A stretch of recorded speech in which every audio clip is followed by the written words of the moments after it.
Well, let's get but Susan, this is important. Susan, I want to have to add, weigh but in Mr. Vice President, I'm speaking. I have to I'm weigh in. speaking. She was big on defund the police. In Minnesota, she went out. Wait a minute. I'm talking now. If you don't mind, please. Does that sound familiar?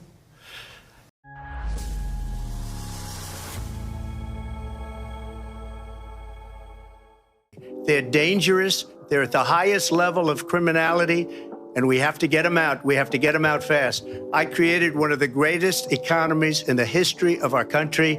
I'll do it again and even better. It's a plan that's going to bring up our worth, our value as a country. It's going to make people want to be able to go and work and create jobs and create a lot of good, solid money for our country. And just to finish off, she doesn't have a plan. She copied Biden's plan, and it's like 4 sentences, like run, spot, run. 4 sentences that are just, oh, we'll try and lower taxes. She doesn't have a plan. Take a look at her plan. She doesn't have a plan. And policies like they have. I don't say her because she has no policy. Everything that she believed 3 years ago and 4 years ago is out the window. She's going to my philosophy now. In fact, I was going to send her a MAGA hat. She's gone to my philosophy. But if she ever got elected, she'd change it. She's a Marxist. Everybody knows she's a Marxist. Her father's a Marxist professor in economics, and he taught her well. She allow abortion in the 8th month, 9th month, 7th month? Come on. Okay, would you do that? Why don't you ask her that question? Why don't you answer the question?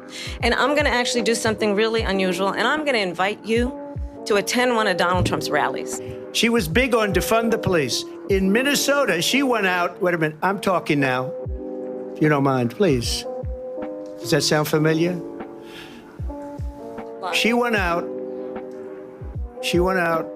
in Minnesota and wanted to let criminals that killed people, that burned down Minneapolis, she went out and raised money to get them out of jail. Go down to Washington, D.C., and let her sign a bill to close up the border, because they have the right to do it. They don't need bills. They have the right to do it. The President of the United States, you'll get him out of bed, you'll wake him up at 4 o'clock in the afternoon, right. You'll say, come on down to the office, let's sign a bill. If he signs a bill that the border is closed, all he has to do is say it to the Border Patrol, who are phenomenal.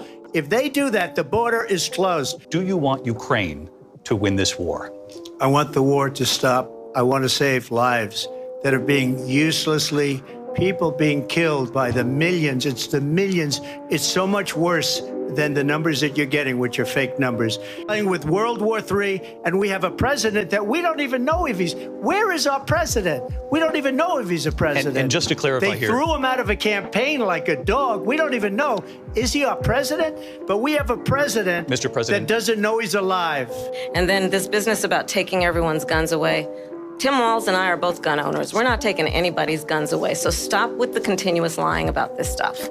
What would you do about the millions of, specifically, assault weapons that are already in circulation? What do you do about those? Well, there are approximately 5 million, to your point, Craig. We have to have a buyback program, and I support a mandatory buyback program. She's been there for 3.5 years. They've had 3.5 years to fix the border. They've had 3.5 years to create jobs and all the things we talked about. Why hasn't she done it? But you haven't done it, and you won't do it, because you believe in things that the American people don't believe in. You believe in things like, we're not going to frack, we're not going to take fossil fuel, we're not going to do things that are going to make this country strong, whether you like it or not. We can't sacrifice our country for the sake of bad vision. But I just ask one simple question. Why didn't she do it? We're a failing nation. We're a nation that's in serious decline. We're being laughed at all over the world. I rebuilt our entire military. She gave a lot of it away to the Taliban. She gave it to Afghanistan. What these people have done to our country, and maybe toughest of all, is allowing millions of people to come into our country. Many of them are criminals, and they're destroying our country. The worst president, the worst vice president in the history of our country. In what has been described by viewers and commentators alike as a highly contentious presidential debate, former President Donald Trump faced off against Vice President Kamala Harris, with many Trump supporters claiming the debate was a 3-against-1 battle, given what they perceived as bias from the moderators. Trump was widely perceived to have outperformed Harris according to reactions across social media platforms and subsequent analysis by political commentators. The debate, held at the National Constitution Center, was marked by sharp exchanges, with Trump capitalizing on several key moments that resonated with viewers and supporters. From the outset, Trump positioned himself as the outsider fighting against an entrenched establishment, a narrative that resonated throughout the evening.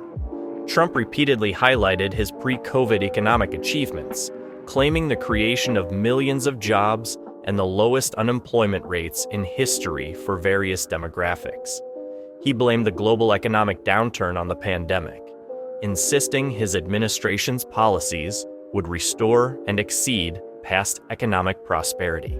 Trump hammered on the current economic conditions, arguing that under the Harris-Biden administration, the American people have suffered from high inflation and increased living costs. He positioned his tenure as a time of economic prosperity, contrasting it with the present, which he described as a mess.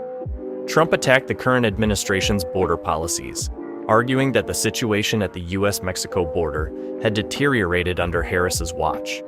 He emphasized his administration's efforts to build a wall and enforce stricter immigration controls, claiming these policies reduced illegal crossings significantly. He accused the administration of turning a blind eye to illegal immigration, claiming his policies were far more effective in controlling the border situation. Trump boasted about his approach to foreign policy, particularly mentioning the absence of new wars during his term and his tough stance on China. He criticized the Biden-Harris administration for what he described as a weak withdrawal from Afghanistan, leaving behind billions in military equipment, which he claimed empowered the Taliban. Trump took credit for America's energy independence during his tenure, attacking Harris on the current administration's energy policies, which he argued led to higher gas prices and reliance on foreign oil, undermining American energy security. Throughout the debate, political analysts noted instances where they felt moderators were quick to fact-check Trump but not Harris, or where Trump's microphone was muted while Harris was allowed to interject. A prime example of when Harris should have been fact-checked is when she brought up the very fine people hoax, which has even been debunked by numerous news agencies. This played into Trump's narrative of media bias, a point he capitalized on to rally his base, arguing that not only was he debating Harris, but also contending with the moderators and an entrenched system. Trump reiterated his commitment to law and order, referencing the unrest in various cities and positioning himself as the candidate who would restore peace. He accused Harris of being soft on crime and supporting movements that he claimed sought to defund the police, which he argued led to increased crime rates. Political analysts noted that Harris often resorted to personal attacks or general statements about unity and progress, which some viewers interpreted as a lack of detailed policy rebuttals or plans. Throughout the debate, Harris seemed to be on the defensive, especially when Trump brought up her record as a senator and vice president. Her responses were criticized for lacking the vigor or the detailed counterarguments needed to sway undecided voters. Social media was abuzz with political analysts declaring Trump the winner, focusing on his ability to stay on message about economic recovery, law and order, and America First policies.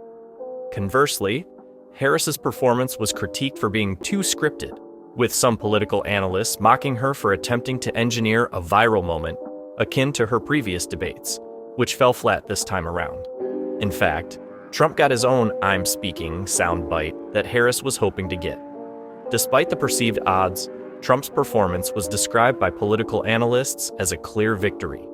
They pointed to his ability to stay on message, focusing on the failures of the current administration while reminding voters of his achievements.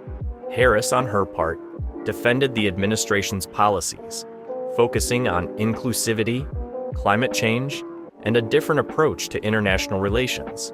But according to political analysts post-debate, Trump's direct and often confrontational style seemed to resonate more with viewers looking for strong assertions of leadership. The debate, while expected to be a pivotal moment for Harris to solidify her standing as a formidable candidate, ended with Harris's performance falling flat. Trump's aggressive style, combined with his focus on policy achievements from his term, seemed to resonate more with the audience looking for decisive leadership, despite the contentious nature of his delivery. The MAGA movement has grown even stronger after this weak debate performance that Harris had,